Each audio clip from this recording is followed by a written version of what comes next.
I'm a 29-year-old woman, and last weekend, I stood next to my 31-year-old stepsister as one of her bridesmaids. If anyone had taken a photo of us that night, they'd probably think we were close, maybe even best friends. Truth is, we've never been close, not even in the early days when our parents first got married. She made sure of that. Our parents got together when I was 15 and she was 17. It was one of those quick remarriages after messy divorces. No bonding sleepovers or heart-to-hearts.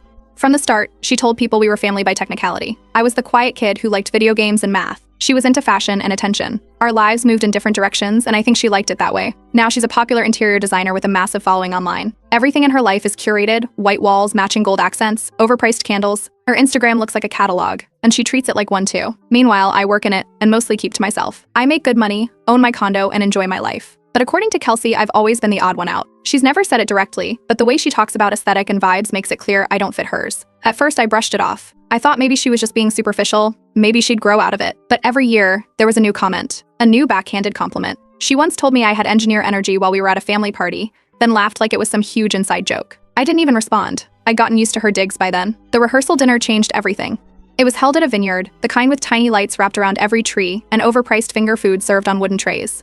Everyone dressed to the nines. Kelsey wore a white fitted dress that probably cost more than my entire monthly rent. Her fiancé's family had flown in from out of state, and the whole event felt like a performance. We were seated under a tent strung with fairy lights. People gave toasts, told stories, and made jokes. Some were actually funny. Then Kelsey stood up. She had already had at least 3 glasses of wine. Her face was flushed, and her words were starting to drag a little. That's when she said it. Every family has an embarrassment, she said, holding her wine like it was a mic. And we all know who ours is. There was this pause. A full 2 seconds of silence before the forced chuckles started. I heard someone cough. Her fiancé looked stunned. My stepmother turned her head toward me, then away. My father looked down at his plate. I smiled because what else was I supposed to do? I laughed too. But in that moment, something shifted. After dinner, I found her near the restroom, reapplying lipstick in the mirror. I told her that what she said wasn't okay. She just blinked at me and said, "Oh, come on, don't be sensitive. You know I didn't mean it like that." I reminded her I was a bridesmaid, that I'd been helping her plan this wedding for months.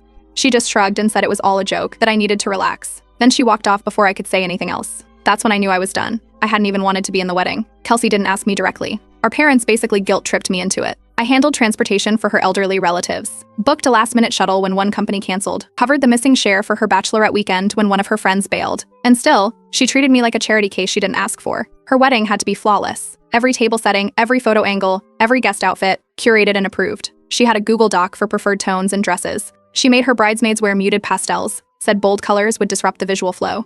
That was the kind of person she was. It wasn't about love. It was about the optics. And I knew things that didn't fit the image she wanted to project.